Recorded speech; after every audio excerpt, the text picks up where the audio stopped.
Show. All right, we continue our conversation and discussion now with the events surrounding what's happening in Ferguson, Missouri. Joining me at this time from Cape Cod, Massachusetts is a spokesman for the organization teaparty.org, Michael Dozier. Michael, welcome to the show. Hi, Rick. Thanks for having me. It's good to have you. Now, Michael, I mentioned teaparty.org. I want to get that out there real quick because I've been mentioning this on a show recently since the riots in Ferguson. What is interesting is those who are affiliated with the Tea Party, yourself, I've moderated or spoken at maybe 50, 60 Tea Party events around the country, and others. We have been called racist, extremist, a threat to a national security threat to the country by those in government.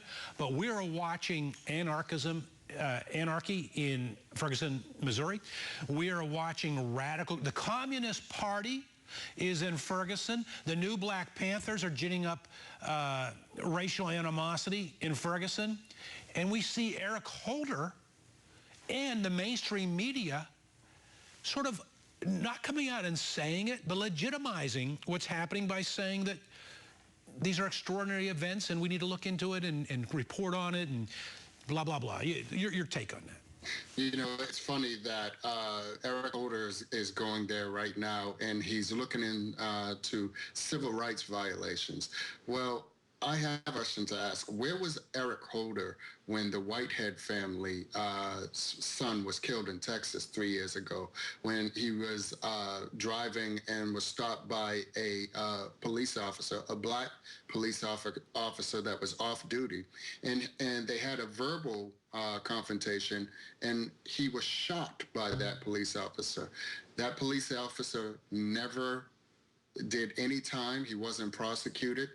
And the Whitehead family, they're waiting for Eric Holder to show up. They're waiting for a call from the president saying that they're going to investigate what happened there too. This is a black eye for civil rights.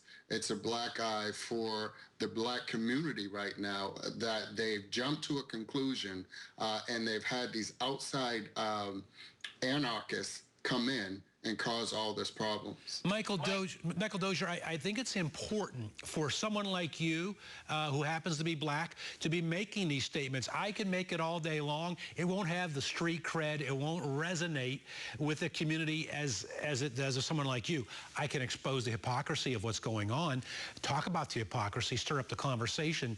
But I applaud you for stepping forward in saying things that are not popular in today's pop culture. You know, when I first started with teaparty.org, I was actually looking for a group that represented some of the ideas and philosophies that I did. And I noticed that the Tea Party was one of them. You know, when I go and speak to the public, when I go to some of these rallies, I see a multicultural group of people who have the same ideas, same principles as I do. And that's why the Tea Party allowed me to get this message out there. So when I go to Detroit, when I go to Chicago, LA, I am able to, I look like them, I talk like them, and you know what? I have a different message than the people who call themselves the community organizers and the advocates. Michael Dozier, I want to underscore what you just said. When I've been at Tea Party rallies, what I have seen are people united by an ideology, by a value system, not by skin color. Correct. In fact, I want to say this. Those of you who've been in attendance when I spoke at rallies, I have called on those in attendance to go out and talk to their friends and neighbors and coworkers who do not look like them and invite them to the rallies. You talked about the unfortunate death in Texas. Something I mentioned in a previous segment, I want to bring it up again. Last week, August 12th, 20-year-old Dylan Taylor of Salt Lake City, a young, unarmed white man, or boy, if you will, at age 20, was shot and killed by a black police officer. That was last week in Salt Lake City. Where's Eric Holder? I'm not saying he should be there, but where is he?